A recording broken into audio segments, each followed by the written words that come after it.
Hey there everyone, it's Nina. Thanks for joining me today for a new Studio Monday project featuring some Waffle Flower Crafts products.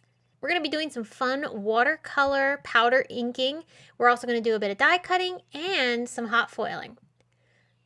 So in today's video, I have the Flying Butterflies die set, which is on the right, and then I also have the Hey There hot foil plates, which also have coordinating dies, and I'll be using those as well.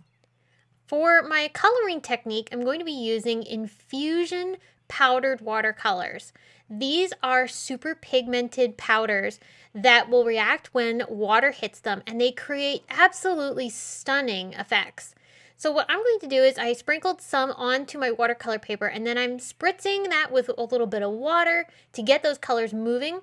If you want more of the speckled look, you could have left the color just like it was on the paper, but I want to spread things out and mix these colors together. So I find that the best way to get these powders out is with a brush or some sort of scoop. So I'm just using the end of my brush to go ahead and sprinkle that onto my project. I will warn you, these go everywhere, so you want to make sure that you are not splattering this onto anything you don't want to get colored with powder. I'm creating a mix of pretty colors here, and at first I was hoping to have a little bit more of that blue showing in my project, but I'm going to show you what I did wrong when I was working on this. And I ended up being able to salvage the project in the end, but one of the things with these powdered watercolors is you want to make sure that you don't throw a lot of color on top. A little bit goes a long way. So at the moment, what I'm doing is, while this was still slightly wet, I threw a bit of water on here, and you can see that creates these really neat blooms. That's going to add just a little bit of texture here. So this is where everything went wrong. I decided I was going to not use my scoop and just try to dab a little bit of color. Well, as you can see, I got more than a dab, I got a pile. So now I needed to figure out how to get this moving across my paper and not have it just globbed right on top of my semi-wet cardstock, because at this point I couldn't just tap it off. It was already sitting on wet paper. So I'm using water and my brush and trying to spread things out, and then I started taking a baby wipe and dabbing up some of that color. And in the end, I do like how I was able to salvage this. But what I'm trying to show you is that by putting too much on your project, you're going to get more of a blend of colors, and you're not going to get the really unique, intense, speckly look that you would get if you had used a little bit less. So just bear that in mind as you're playing with them and experimenting. I had a lot of fun with how this turned out. I really loved the fact that these watercolors reacted so well to water.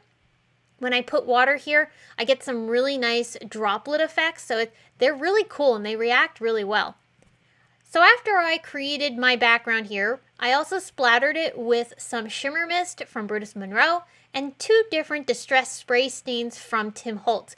Now the spray stains you won't really notice a whole lot, but they do add some subtle dots of color throughout the project.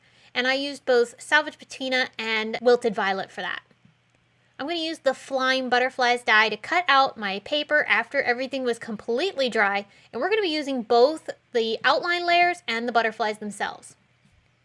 I'm pulling out a piece of vellum here and the Bitty Florals stencil from Simon Says Stamp. I'm going to cover my vellum with some Fallen Snow glitter paste from Brutus Monroe. This is a nice clear glitter. It's going to look really pretty on top of the vellum.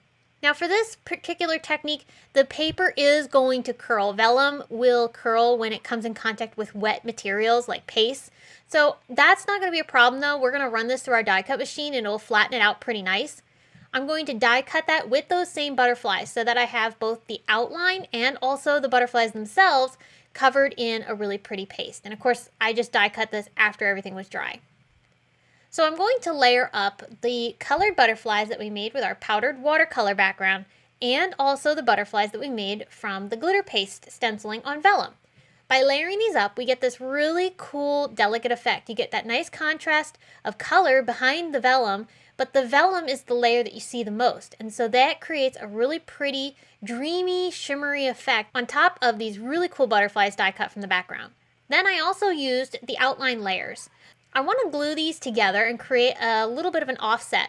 The easiest way to adhere these two together is with micro dot sheets. These are a really fantastic adhesive from Simon Says Stamp and makes it so simple and easy to put adhesive onto a delicate die cut. No more tiny dots of glue. This is so helpful. So I put the die cut inside of the micro dot sheet, laid it onto the sticky adhesive, and then just kind of rubbed over top of the release paper to help try to transfer those dots onto those butterflies. And then now I have this offset piece where I layered the vellum on top of the colored die cut. Then I'm going to stick that entire piece back into my micro dot sheet, and we're going to redo that whole step. We're going to burnish the adhesive onto the back side of our die cut, and then this creates a really fabulous coverage of adhesive across this entire piece, and it was so quick and easy. So I'm going to glue this now onto my white card base. This is an A2 card base from Simon Says Stamp. And by the way, this micro dot adhesive is perfect for not just regular cardstock. Obviously vellum, it works great. I've also used it for specialty cardstocks like glossy cardstock. So good. Okay, so moving on, we're going to set that aside and work on adding our sentiment. So to start off with, I want to make sure that my foil isn't going to move as I run this through my hot foil machine and my die cut machine. So I've taped some silver foil onto some Simon Says Stamp glossy white cardstock. Then I'm going to lay that pretty side down on top of the hot foil plates and then run this through my die cut machine. And no matter what hot foil system you have, generally this is the same process you're going to use for yours too. So I'm going to go ahead and remove the paper from my hot foil plates, and you're going to see how beautiful these transferred. If you have any over foilage, like little pieces of foil stuck in certain spots, just take a dry brush and brush all those extra pieces away. They fall right off, and then you get these really nice crisp greetings on top of your beautiful cardstock. And the Simon White Glossy is my favorite for hot foil. It's so smooth and beautiful, and it has that glossy finish. It's just stunning. So I'm using the coordinating dies that go with these hot foil plates, and I'm just holding them down with some tape so that way they won't shift as I run them through my die cut machine. Now initially I wasn't sure which greeting I wanted to use for my card, but I ultimately decided on the Miss You. So I'm just going to use a couple pieces of foam tape on the back side and then pop this up on the left hand side of my card. So we're almost done, but we need to start gluing our beautiful dimensional butterflies on top of this card. You can see I generally arrange them where I wanted to put them. I'm using Simon Says Stamp Craft Tacky Glue to adhere these down. It's a nice strong adhesive, and I really like the bond that it gives for different dimensional pieces like this. So I'll just glue all these little butterflies onto my card, putting the adhesive only in the middle section of the butterfly, so that way the wings are still lifted off the paper. I pulled out some night sky sequins and some fairy jewels from Memory Box, and I'm going to put these around the butterflies. I liked the blue, purple, and pink color combination that we had here from our powdered watercolors, and that's what inspired me to pick those particular sequins and gems for this finished card. I love how this turned out. It's so dimensional and so dramatic with those bold colors made possible by those infusion powdered watercolors. I totally would encourage you to check them out because they're a lot of fun. And don't forget these two products that I used today from Waffle Flower Crafts, the flying butterflies and also the Hey There hot foil plates and dies. Those worked so well together. I loved how this card turned out. So if you're interested in any of the products that I used today, I do have them linked below in the video description, as well as more details on this card over at the blog. So be sure to check out all the details in the video description and on the blog for that. Thanks so much for tuning in today. I will see you again very soon with more to share. Until then, don't forget to subscribe so that you don't miss any of our future videos. And I will be looking forward to seeing you soon. Bye!